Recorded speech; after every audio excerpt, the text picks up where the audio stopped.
پار کرنا جائز ہے؟ نو انٹری کا نشان نہیں ہے تو اس کا مطلب ہے وہاں انٹری جائز ہے۔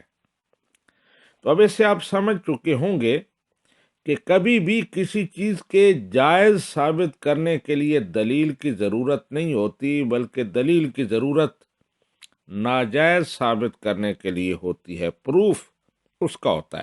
تو جو لوگ نماز جنازہ کے بعد دعا کرنے سے منع کرتے ہیں، ان سے پوچھا جائے کہ تم بتاؤ کہاں لکھا ہے کہ نماز جنازہ کے بعد دعا کرنا ناجائز ہے۔ اب میں دوسری بات آپ کو بتاتا ہوں، دعا۔ اللہ سبحانہ و تعالیٰ قرآن پاک میں ارشاد فرماتا ہے وَقَالَ رَبُّكُمُ ادْعُونِي أَسْتَجِبْ لَكُمْ، تمہارے رب نے یہ فرمایا ہے کہ تم مجھ سے دعا کرو، میں تمہاری دعائیں قبول کروں گا۔ اس طرح فرمایا اجیب دعوت الداعی اذا دعان، مجھے پکارنے والا، دعا کرنے والا جب بھی دعا کرتا ہے میں اس کی دعا سنتا ہوں۔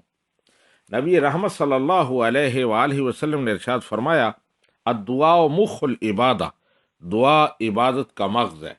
پھر آپ نے ارشاد فرمایا اکثر الدعاء، کثرت سے دعا کرو۔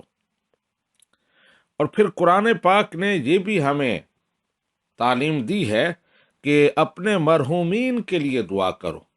ارشاد باری تعالیٰ ہے والذین جاءوا من بعدهم یقولون ربنا اغفر لنا ولإخواننا الذین سبقونا بالایمان، وہ لوگ جو ان کے بعد آئے وہ کہتے ہیں کہ اے ہمارے رب ہماری مغفرت فرما اور ہمارے ان بھائیوں کی جو ہم سے پہلے ایمان لا چکے اور اس دنیا سے جا چکے۔ اب آپ دیکھیں نبی رحمت صلی اللہ علیہ وسلم کہہ رہے ہیں کہ دعا عبادت ہے، زیادہ سے زیادہ دعا کرو۔ قرآن پاک کہہ رہا ہے کہ اپنے لیے، اپنے مرحومین کے لیے زیادہ سے زیادہ دعا کرو۔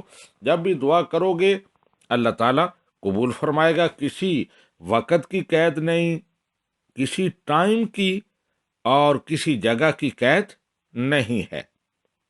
کثرت کے ساتھ دعا کرو۔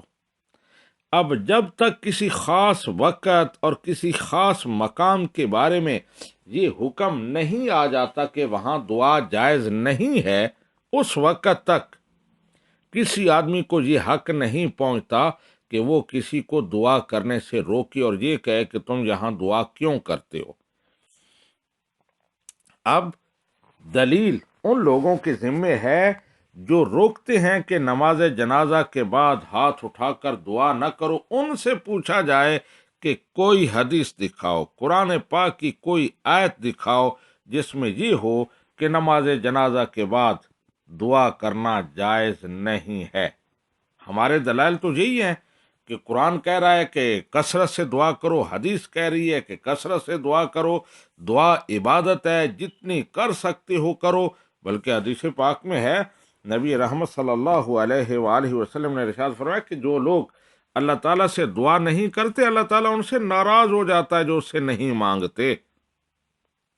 اور پھر سورہ القدر جو ہے نا، سورہ علم نشرح، اس میں اللہ سبحانہ و تعالیٰ ارشاد فرماتا ہے فَإِذَا فَرَغْتَ فَانْصَبْ، اس کی تفسیر حضرت عبداللہ بن عباس یہ کرتے ہیں اے اذا فرغت من الصلاۃ فانصب فی الدعاء، جب نماز سے فارغ ہو جاؤ تو پھر دعا کرو اہتمام کے ساتھ۔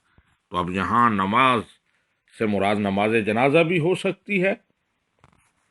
اور اب آخر میں ایک حدیث مبارکہ پیش کرتا ہوں کہ صراحت کے ساتھ نبی رحمت صلی اللہ علیہ وآلہ وسلم نے نماز جنازہ کے بعد دعا کا ذکر فرمایا۔ حدیث پاک ہے اذا صلیتم علی المیت، جب تم میت پر نماز پڑھ چکو فاخلصوا لہ الدعاء، تو پھر اس کے لیے خلوص کے ساتھ، اخلاص کے ساتھ دعا کرو۔